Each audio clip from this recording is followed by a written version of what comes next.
¿Qué viene a ser la población? La población desde un punto de vista estadístico se denomina población o universo al conjunto de elementos o sujetos que serán motivo de estudio. Si queremos estudiar, por ejemplo, el coeficiente de inteligencia de los estudiantes universitarios del Perú, el universo serán todos los estudiantes universitarios del Perú. Si quisiéramos estudiar los problemas estructurales de viviendas en la ciudad de Huánuco, el universo va a ser todas las viviendas ubicadas en la ciudad de Huánuco. Entonces, el universo o la población se obtiene del objeto en estudio, a quien ustedes están analizando, a quienes ustedes están estudiando, pero puede haber varias poblaciones en una sola investigación, no necesariamente una.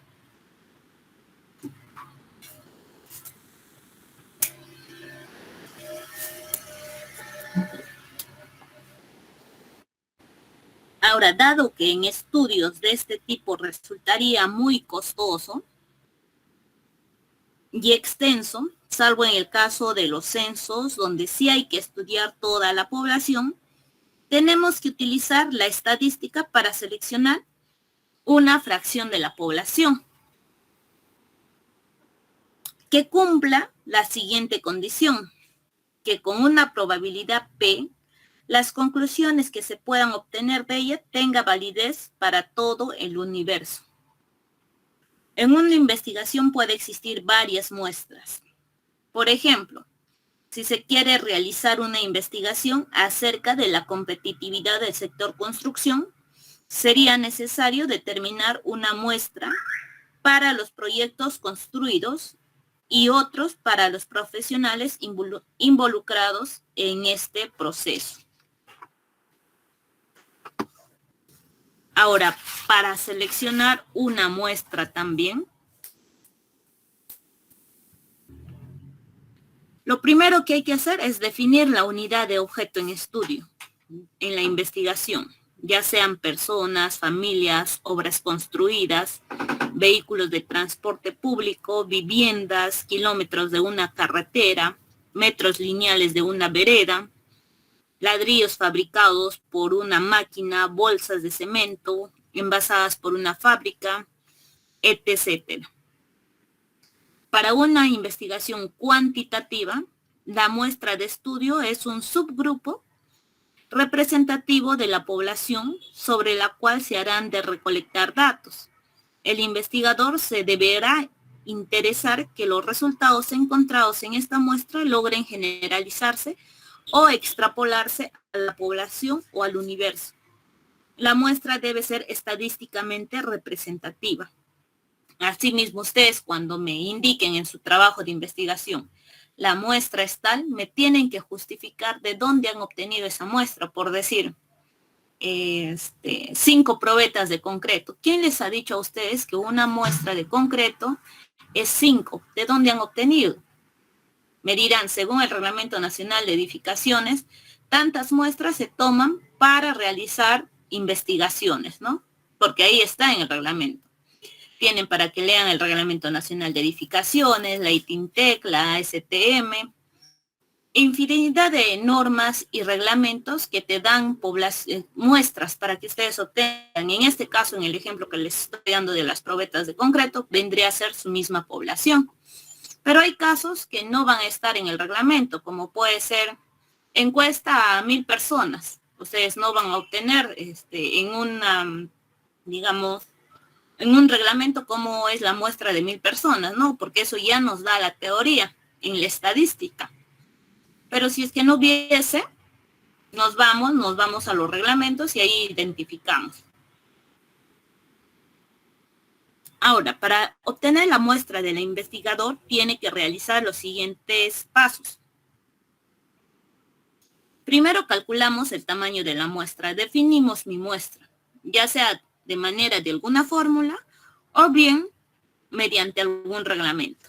Y segundo, determinar cuáles serán los miembros de una muestra que serán estudiados.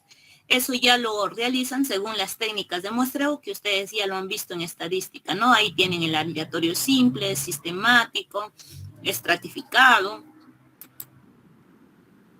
Ahora, el tamaño de la muestra.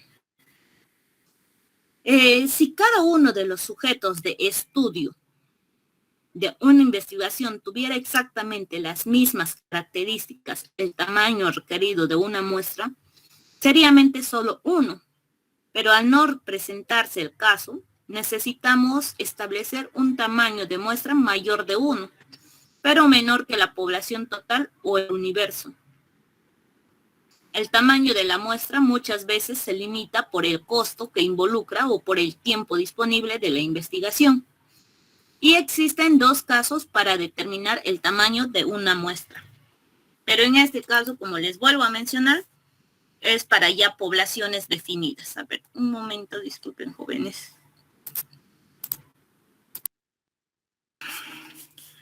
Acá tenemos dos fórmulas. A ver. Tenemos una fórmula para poblaciones finitas y para poblaciones infinitas. Población infinita, en este caso, no se va a referir a un número ilimitado, ¿no? Como su propio nombre infinito dice, un número ilimitado que no tiene cuenta. No, en el caso de acá, poblaciones infinitas se consideran aquellas que tienen más de 100.000 elementos. Y se utiliza esta fórmula, donde n es el tamaño de la muestra, será igual al coeficiente de confiabilidad, nivel de significancia, que corresponde a una distribución normal según el porcentaje de confianza requerida.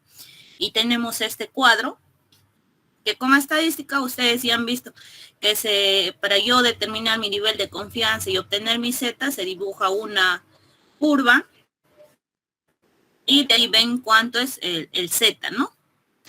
Al 95%, 1.96 tienen un alfa medios, todo es. Entonces es solo un repaso de la estadística. En este caso ya les estoy poniendo de frente a este cuadro cuánto vale su porcentaje. Si yo les digo un nivel de confianza del 95%, el Z valdrá 1.96. Asimismo, lo que se recomienda es que el Z como máximo tome el valor del 95%. Puede tomar 96, 97, 98, 99, pero el 95 es el tope que toma. ¿Por qué? Porque si ustedes van bajando, su tamaño de muestra también va a ir disminuyendo y ya no va a ser tan confiable ese tamaño de muestra que va a ser esa muestra representativa de la población. P y Q son las probabilidades de la hipótesis que sea verdadera y que sea falsa, que no ocurra dicha hipótesis. También la teoría nos dice que para yo obtener, cuando no hay investigaciones referente a lo que yo estoy buscando, se obtiene un n máximo diciendo que P vale 0.5 y Q su diferencia. E va a ser el error estimado por estudiar una muestra en lugar de toda la población, y Z, como ya les dije, el coeficiente de confiabilidad. Para poblaciones finitas, ¿cuándo se considera poblaciones finitas? Cuando nuestro objeto en estudio tiene menos de 100.000 elementos. Y se utiliza esta fórmula. Todas las nomenclaturas son iguales que la anterior, a excepción de la N mayúscula. El N mayúscula viene a ser mi población, ¿no? Y lo que les había mencionado del P y Q, cuando no existen estudios previos, hay que asumir P y Q igual al 50%, 0.5. Entonces, vamos a ver un ejemplo respecto a eso. Ya, yo les dicto el ejemplo y ustedes lo analizan. A ver, ¿cuál de las fórmulas emplearíamos? A ver.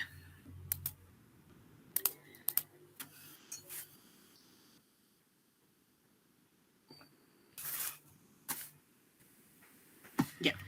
Se está realizando una investigación referente al por qué fallan las camionetas, los vehículos de camionetas. Bien. Se está realizando una investigación referente a las fallas de los vehículos de camionetas. Se tiene en total 250.000 vehículos. Se tiene en total 250.000 vehículos, de los cuales 90.000 son camionetas, 25.000 autos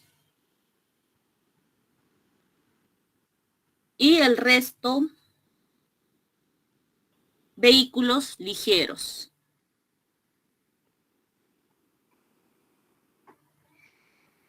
Calcular la muestra teniendo en cuenta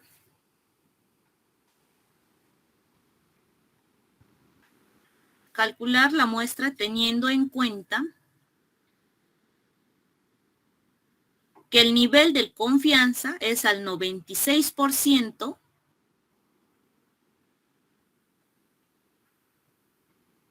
el nivel de confianza es el 96%, el error estimado es el 5% y no se tiene investigaciones al respecto.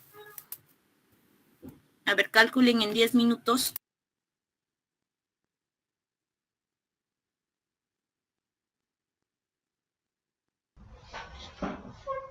$419. 419. ¿Alguien da otra respuesta?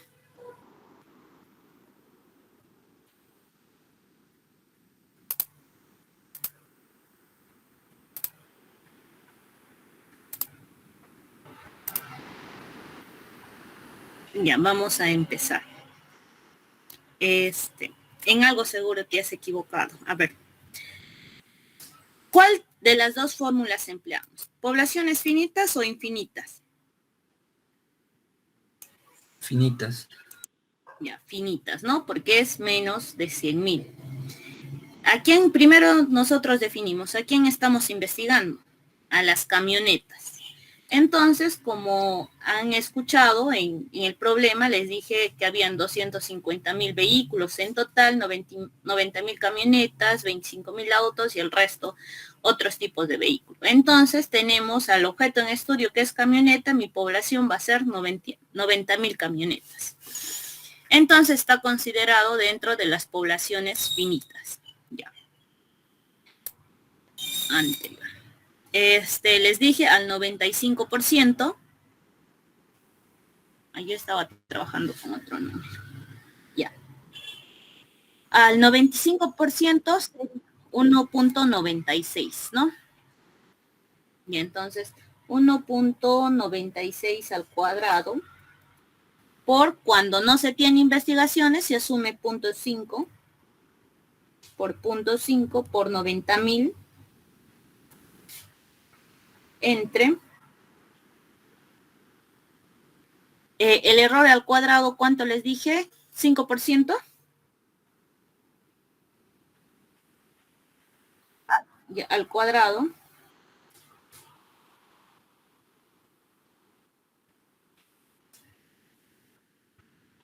Sí, 96, pero como es 96%, entonces mi Z, 96 les digo, 95, 2.05. 96, ingeniero. Ya, entonces 2.05.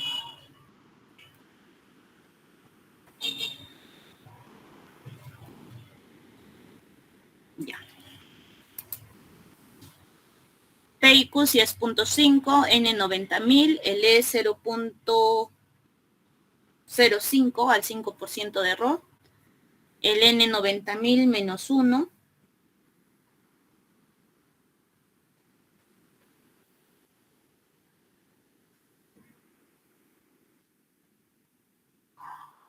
más otra vez 2.05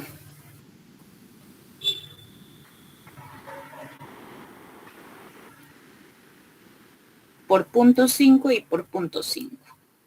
La respuesta es, como dijo su compañero, 418.30. Ahora, ustedes no le van a decir a la camioneta, te voy a cortar, ¿no? Ya generaría un error en ahí, ya está fallando la camioneta. Entonces, yo tengo que redondearle, pero ¿a qué número yo lo voy a redondear? Siempre van a redondear al número superior, por más que les salga 418.0001, siempre al mayor, porque si yo lo redondeo al menor, voy a generar mayor error y mi muestra no va a poder ser representativa para toda la población. ¿Ya? A ver, otro ejemplo.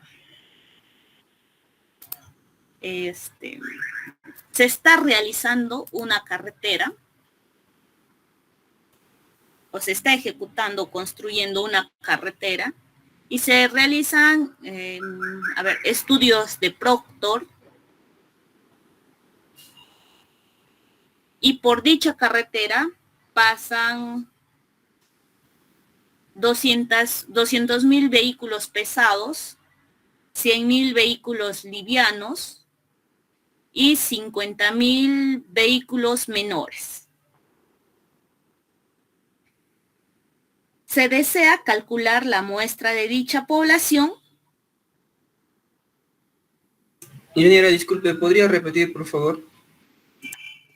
Se está construyendo o ejecutando una carretera. Se realizan las pruebas de Proctor modificado. Por dicha carretera pasan o transitan 200,000 vehículos pesados, 100,000 vehículos livianos y 50,000 vehículos menores. Calcular la población y la muestra teniendo en cuenta que es una investigación nueva. Mi nivel de confianza es el 95% y mi error es el 5%. A ver, 5 minutos.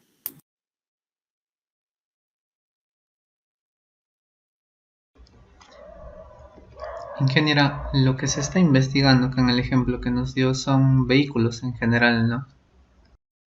A ver, ahí está la solución. Lo que nosotros estamos investigando ahí es referente a la vía, porque les dije que en una parte que se está realizando análisis del Proctor, o un estudio de pruebas del Proctor, ¿no? Entonces, ahí se investiga la vía. Entonces, yo los datos que le di de confiabilidad, de error, todo eso sería en vano. Ustedes tendrían que agarrar el reglamento de carreteras y ver cada cuántos kilómetros se hace un Proctor, ¿no? Ahí yo lo que les tenía que haber dado son los kilometrajes. Y si tú piensas en el reglamento te dice cada 1 kilómetro se hace un ensayo de Proctor, entonces en 5 kilómetros, 5 ensayos. Y esa es tu población y tu muestra. Entonces, por eso es que les dejé este segundo ejercicio para que ustedes también tengan en cuenta en sus trabajos de investigación de ustedes. Entonces, ese dato nomás sería la población y la muestra, ¿no, ingeniera? Así es. Tendrían que leer su reglamento de edificación, de carreteras. Y nada más. Ya.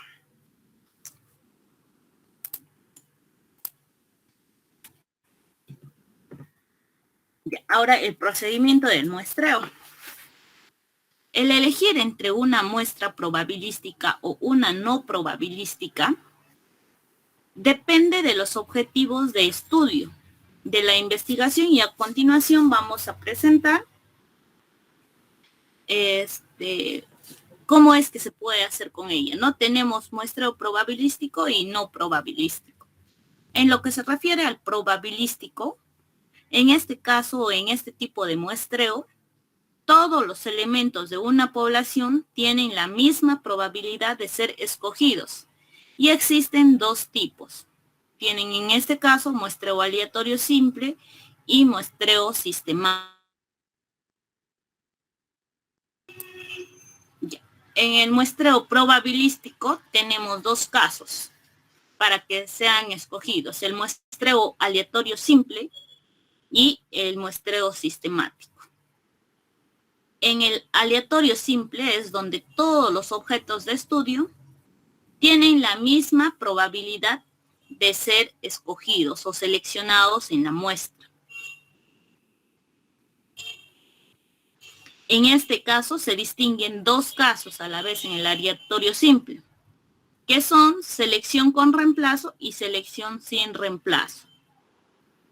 En el muestreo sistemático, la selección se realiza cada cierto intervalo K en una lista de datos que representan a los sujetos de estudio, donde K va a ser igual al número de la población entre el número de la muestra. El muestreo no probabilístico. En la muestra no probabilística no es posible calcular el error estándar, así como el nivel de confianza con el que hacemos la estimación. Sin embargo, este tipo de muestreo es muy importante en estudios cualitativos. En este caso, la selección de los elementos no depende de la probabilidad, sino depende del criterio del investigador. Ahí tenemos muestra espontánea que se utiliza cuando no tienen referencias precisas acerca de la población total. Consiste en seleccionar en forma informal los objetos de estudio de más fácil acceso. Sus resultados son escasos valor predictivo, es decir, no se pueden generalizar a la población. Por lo cual, no se recomendaría utilizar para una investigación.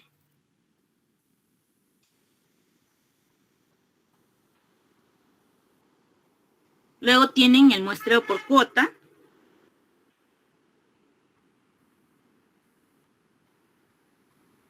que consiste en seleccionar los objetos de estudio en forma proporcional respecto a su representatividad en una población total. Por ejemplo, si se quiere conocer el área promedio construida de una vivienda en el Perú, según el nivel socioeconómico, se deberá seleccionar una cantidad de viviendas para cada nivel económico y pueden ser en este caso, A, B, C, D y E, y según su proporción de representatividad con respecto a la población total del país. Luego tenemos los errores durante el muestreo. ¿Qué errores se presentan? Existen dos tipos de errores que pueden cometerse durante un proceso de investigación. El primero es el error muestral, y este se comete cuando se sacan conclusiones sobre un resultado obtenido en una muestra y se da como válido para la población en general. Entonces es nuestro error común que cometemos. Este error se puede controlar, pues depende del tamaño de la muestra. Más grande la muestra, menos va a ser el error muestral. Pero si es menos el error muestral, más grande el tamaño de la muestra, va a ser muy costoso realizar el análisis del tamaño de la muestra. El error no muestral son todos los demás errores que se pueden presentar durante una investigación. Por ejemplo, definir equivocadamente la población, calcular erróneamente el tamaño de la muestra por un número o una multiplicación, diseño pobre de las encuestas, que hayan realizado mal las encuestas, falta de respuestas de los entrevistados, errores en el procesamiento de datos, análisis e interpretación de datos. También tenemos lo que se refiere a técnicas y formatos de recolección de datos. En esta parte se deben describir las técnicas que se van a utilizar para recopilar toda la información en campo. Se deben tener presente todos los formatos utilizados en esta tarea. Para el caso de proyectos de ingeniería, se deben presentar los formatos utilizando, por ejemplo, para realizar un levantamiento topográfico, como es que han realizado el levantamiento topográfico, formatos para hacer estudios de suelos, estudios de tráfico, los aforos vehiculares, formatos para realizar ensayos. Estos formatos deben estar sin datos cuando presentan ahí. Lo que tienen datos pueden adjuntarlo en los anexos. El proceso de recolección de datos implica 3 actividades estrechamente vinculadas entre sí. Primero, seleccionar el instrumento de recolección de datos, el mismo que debe ser válido y confiable, ya sea encuesta, entrevista, aforos. Luego, aplicar el instrumento a la muestra en estudio, es decir, obtener las observaciones, registros o mediciones de las variables. Y por último, analizar la información recopilada. Asimismo, existen diferentes técnicas para la recolección de datos, de información. Las mismas que son excluyentes y por lo contrario, son complementarias. Las principales técnicas son las siguientes: la observación, la entrevista, la encuesta y las pruebas estandarizadas. Empecemos con lo que viene a ser observación.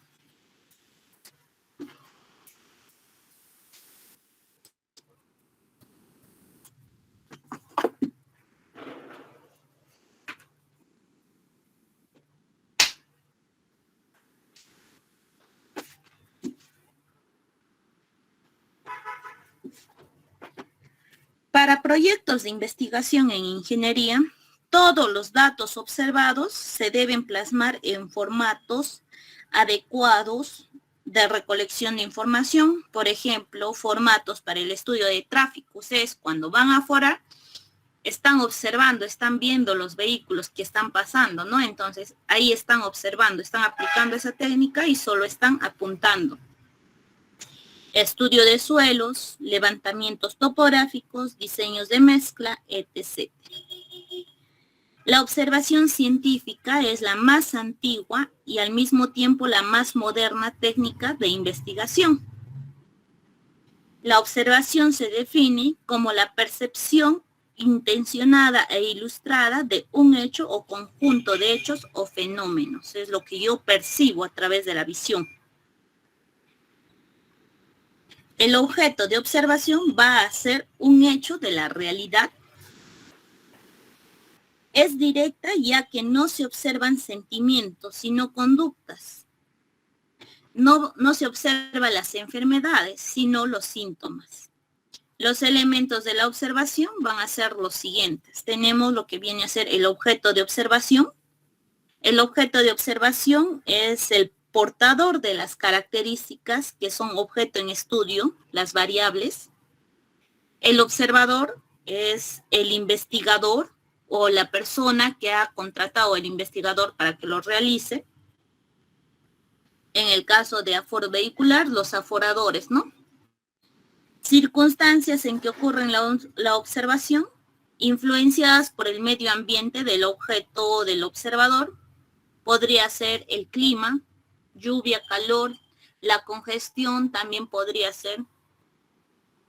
Los medios de observación, formado por los sentidos, instrumentos de medición y procedimientos.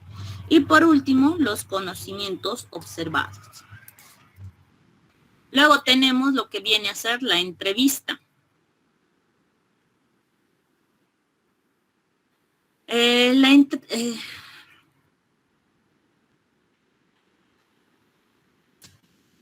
entrevista. La entrevista con fines de investigación puede ser entendida como la conversación que sostienen dos personas, el entrevistador y el entrevistado, celebrada por iniciativa del entrevistador con la finalidad de obtener alguna información importante para la investigación. ¿Quién nos dice eso? Adonai Moreno en la serie Aprender a Investigar. También la entrevista se emplea cuando el investigador está convencido que la mejor fuente de información la va a proporcionar los testimonios de las personas que están involucradas con el objeto en estudio. La entrevista se utiliza con la mayor frecuencia en investigaciones de carácter cualitativo. Lo que también tenemos son las encuestas, y actualmente las encuestas es el instrumento más utilizado en lo que viene a ser ciencias sociales, sociología, antropología, en la política, en ingeniería civil, pero más que todo en el transporte, ya que se realiza análisis de origen, destino de las personas, las encuestas. Y sin embargo, muchos científicos de las ciencias básicas la utilizan con mucha frecuencia, sobre todo cuando quieren examinar los efectos sociales de los nuevos descubrimientos científicos e investigaciones técnicas. Se utiliza de preferencia cuando el volumen de objeto en estudio o unidad de albañilería o unidad de análisis, que sean obreros, unidades de albañilería, empresarios, edificaciones, estudiantes, etcétera, es bastante grande. Se aplica en toda la totalidad de la muestra. Se utiliza por lo general en proyectos de tipo cuantitativo. Las preguntas tienen que ser claras y comprensibles para los encuestados y debe evitarse términos confusos y ambiguos. Por ejemplo, algunos términos confusos. ¿Usted ve televisión o ve usted televisión? Es ambiguo. Una pregunta podría ser lo correcto: ¿cuántas horas diarias ve televisión? Ahí te dirán 0 horas y no ve televisión, ¿no? Entonces ya no es ambiguo. Y después podrían preguntar los horarios, canales y contenidos de los programas. Otra pregunta no debe incomodar al encuestado. Por ejemplo, cuando ustedes preguntan, ¿es usted alcohólico?, podría provocar rechazo por el entrevistado y ya no responder sus preguntas. Las preguntas deben referirse preferentemente a un solo aspecto o a una relación lógica. Por ejemplo, la pregunta: ¿acostumbra usted ver televisión y escuchar radio?, expresa 2 aspectos y podría llegar a confundir. Sería mucho mejor dividirla en 2 preguntas. Las preguntas no deben inducir a la respuesta. Por ejemplo, la pregunta: ¿considera al señor Juan Pérez el mejor candidato a la alcaldía? No, ahí está induciendo, entonces tampoco debe inducir a la respuesta. Y pruebas estandarizadas. En la actualidad existe una amplia diversidad de pruebas desarrolladas por diversos investigadores a nivel mundial para medir el gran número de variables. Estas pruebas tienen su propio procedimiento de aplicación e interpretación. Por ejemplo, hay pruebas para medir las habilidades y aptitudes, razonamiento, memoria, inteligencia, habilidad numérica, etc. La personalidad, los valores, la motivación, el aprendizaje, el clima laboral en una organización, la inteligencia emocional, etc. En caso que se elija una prueba estandarizada, necesariamente se tendrá que hacer una adaptación para la realidad local aplicando una prueba piloto. Acá tenemos lo que viene a ser una prueba piloto con la escala de Likert para medir actitudes, que está basado en afirmaciones que permiten identificar la posición del encuestado sobre el tema de investigación. Por ejemplo, en una investigación sobre la situación actual de las construcciones en la ciudad de Huánuco, se plantea la siguiente afirmación al encuestado, el mismo que deberá manifestar su posición al respecto. Los costos para tramitar la licencia de construcción son elevados. Te responderán y marcarán, ¿no? Muy de acuerdo, totalmente de acuerdo, neutral, en desacuerdo, muy en desacuerdo y totalmente en desacuerdo. este tipo de escalas se tienen que asignar pesos en lo posible a las respuestas para poder cuantificarlas, y así, para el caso del ejemplo anterior, los pesos podrían ser los siguientes. A totalmente de acuerdo, muy de acuerdo, le diremos que tiene un peso 5. Al de acuerdo, un peso 4, neutral, un peso 3, en desacuerdo, un peso 2, y muy en desacuerdo o totalmente en desacuerdo, el peso 1. Al final de la encuesta se realiza una sumatoria de todos los puntajes obtenidos. Así, por ejemplo, si la encuesta tuviera 10 preguntas, el puntaje máximo que podríamos alcanzar sería 50 puntos. ¿Y por qué 50 puntos? Porque a cada uno le hemos asignado, ¿no? 10 preguntas, el máximo peso 5, 10 por 5, 50. Mínimo peso va a ser 1 por 10, 10 puntos. Y el mínimo sería 10 puntos. La escala final para medir la actitud del encuestado sería desde el 10 hasta el 50. ¿Hasta ahí alguna consulta?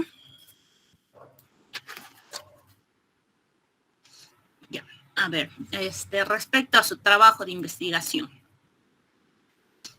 Ya, en la página 3, en el ítem 7.3, como pueden observar, ya hemos visto problema de investigación, descripción, formulación, objetivos, limitaciones, justificación, viabilidad. Marco teórico también ya vimos, antecedentes, bases teóricas, definiciones, hipótesis, variables, operacionalización de variables también vimos, metodología también, enfoque, alcance, diseño. El día de hoy ya vimos población y muestra, técnicas e instrumentos de recolección de datos, y solo lo único que nos faltaría sería aspectos administrativos, cronograma de actividades, el GAN, el presupuesto, recursos humanos, materiales y financieros. Referencias bibliográficas ya lo están avanzando.